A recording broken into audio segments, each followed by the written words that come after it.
IIT Hyderabad के एक second year के स्टूडेंट मार्क एंड्रयू चार्ल्स ने खुद को लटकाकर आत्महत्या कर ली। उसके सुसाइड लेटर के 8वें पेज पे लिखा हुआ था, live a little every day, you get only one life. और इस छात्र का नाम था Abhimanyu, one of the millions who are the victim of our Indian broken education system. आखिर ऐसा क्या था कि एग्जाम से 3 दिन पहले इसने अपनी जान ले ली। उसने अपने सुसाइड नोट पे ये लिखा था, Indian education system should be about understanding and applying your knowledge. My death should be a lesson and a reason for the system to change. यानी कि जो हमारा एजुकेशन सिस्टम है, it should be more about practicality and हम अपनी knowledge को किस तरह से प्रैक्टिकल वे में यूज कर सकते हैं। दोस्तों, Indian education system doesn't have a dark side, it itself is a black hole. जब हम इंडियन एजुकेशन सिस्टम की बात करते हैं, तब हम बात करते हैं स्कूल या कॉलेजेस के एग्जामिनेशन सिस्टम की, सिलेबस की।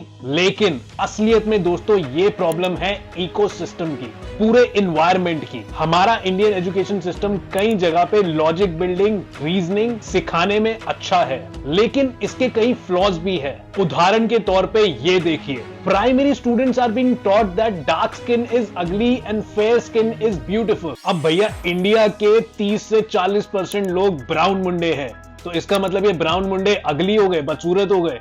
अब मतलब ये बंदा, ओ भाई, यानी कि विक्की भाई भी अगली हो गए।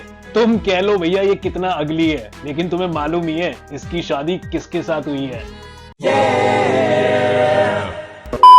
अरे ये तो शुक्र है इन्होंने रजनीकांत की फोटो ही नहीं लगाई, नहीं तो रास्कलावुड माइंडेड।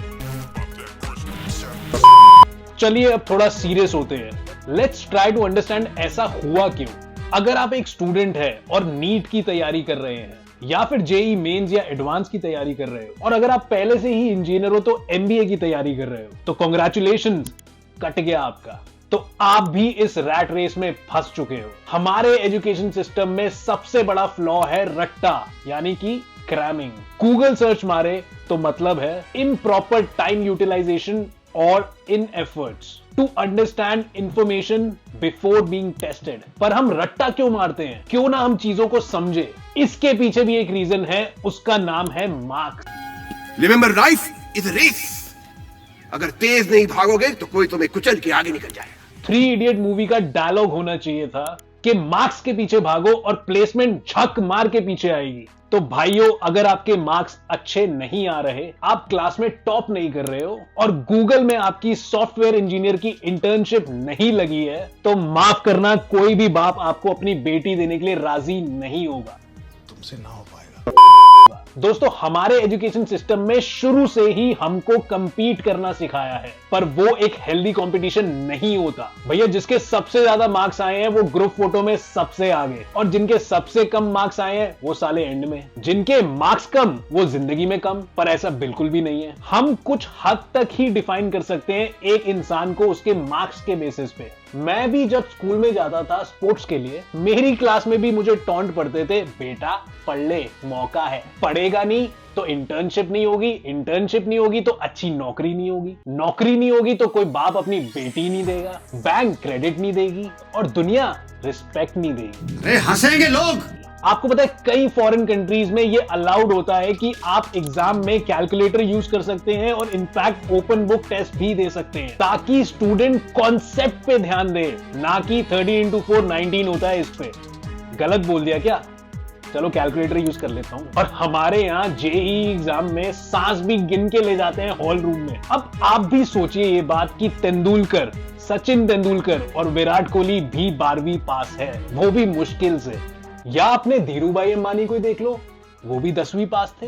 तो भाई, तेंदुलकर को, सचिन को क्या ही लेना कि अमीबा सिंगल सेल्युलर है या मल्टी सेल्युलर है। वो क्या ही करेंगे जान के कि माइटोकॉन्ड्रिया ही power house of the cell है। समझ रहे हो? समझ रहे हो ना?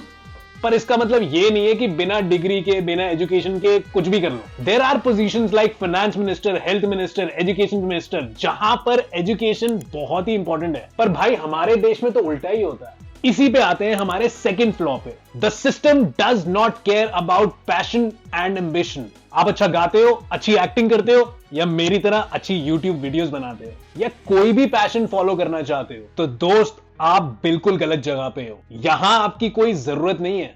As if you go through Indian education system तो आपको मैथमेटिक्स की सारी थ्योरम रटी होनी चाहिए एंड एसएसटी के सारे चैप्टर्स याद होने चाहिए, तभी हम सब खुश हैं। नहीं तो अमेज़न से रस्सी 50 रुपए की मिल जाएगी, समझ रहे हो। मैं ये सोचता हूं कि school should be according to person's ambition. 5वीं 6ठी क्लास तक आप सबको जनरल नॉलेज देनी चाहिए and then you can categorise people in the field they want to go. तो सचिन तेंदुलकर को माइटोकॉन्ड्रिया ना पढ़ना पड़े और लता मंगेशकर को वास्को डिगामा इंडिया कब आया इसका ना पता करना पड़े। They can focus on the field of their interest and passion. इसके अलावा और भी ऑप्शंस हो सकते हैं, वर्क अराउंड हो सकते हैं अगर इसके बारे में बात करी जाए। कहीं ना कहीं रीजन पेरेंट्स की मेंटालिटी भी है और गलती उनकी नहीं है। हमारे माँ बाप गोरों से 10 गुना ज्यादा कंसर्न रहते हैं, but eventually they want our happiness and financial stability. उनको भैया पता है बिना पढ़ाई लिखाई के इंडिया में क्या हाल होता है, उनको पता है कितनी स्ट्रगल होती है। तो मैं पेरेंट्स को ब्लेम नहीं कर रहा, पर अक्सर कई पेरेंट्स इन प्रॉब्लम्स को बद से बदतर बना देते हैं। बचपन से ही हमारी सोसाइटी में सुना है कि पेरेंट्स अपने बच्चों के पैदा होते ही उनका करियर डिसाइड कर लेते हैं। मेरा बेटा इंजीनियर बनेगा। चलो मान लेते हैं एक सेकंड के लिए कि वो हमें फोर्स नहीं करते और हमें खुला छोड़ देते हैं, then it will create a lot of confusion for us as well। 3 में से एक स्टूडेंट को ये नहीं पता होता कि उसने आखिर कौन सा करियर चूज करना है, यानी कि जिंदगी में क्या करना है। तो स्कूल में काउंसलिंग होनी चाहिए बच्चे के इंटरेस्ट को लेके एंड पेरेंट टीचर मीटिंग में बच्चे की चड्डी उतारने की बजाय उसके फ्यूचर कंसर्न की बात करनी चाहिए। बहुत सी मूवीज सीरीज कुछ सालों में बन गई है to deal with this issue, जैसे कि 3 idiot, Chhichhore, IAS aspirants and Kota factory. बच्चे 2 साल में कोटा से निकल जाते हैं, कोटा सालों तक बच्चों से नहीं निकलता। जो इन इश्यूज को हाईलाइट करते हैं। तो सबसे ज्यादा जरूरी है सोसाइटी के नजरिए को बदलने की, पेरेंट्स को काउंसलिंग देने की। जैसे YouTube वीडियो एडिटिंग, फ्रीलांसिंग भी एक तरह के बिजनेस ही है। आपको पता है India produce more engineers than the population of Singapore, but फिर भी हमारे देश में इंजीनियर्स आर अंडरपेड। कुछ परसेंटेज ही है जो गूगल या Amazon में अच्छे पैकेजेस लेते हैं, बाकी सब 20-25 हजार की नौकरी कर रहे हैं। यहां तक कि काफी तो अनएम्प्लॉयड भी बैठे हैं या फिर कुछ तो चाय की रेडी भी लगा रहे हैं। मुझे क्यों तोड़ा?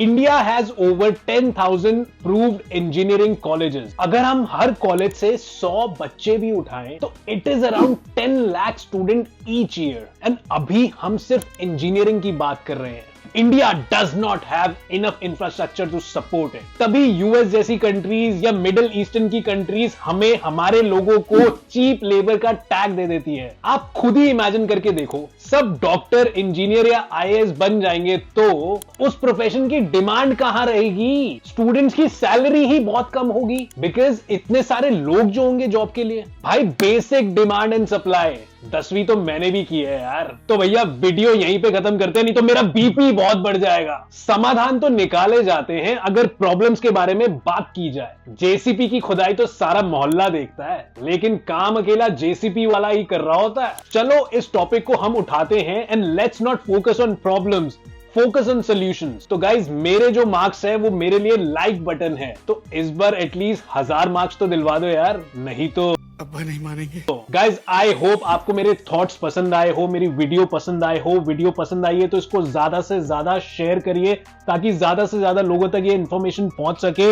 मेरी वीडियो को लाइक करिए, नीचे कमेंट करिए अगर आपकी कोई राय है, कोई फीडबैक है। और दोस्तों मेरा YouTube channel Ashish Dawar the legal Baba को आप जल्दी से सब्सक्राइब कर लीजिए। मेरा Facebook page legal Baba Ashish Dawar को जल्दी से फॉलो करिए और मेरा Instagram page I am legal Baba को जल्दी फॉलो करिए। चिल्लड़ गिर गए, उठाता हूं।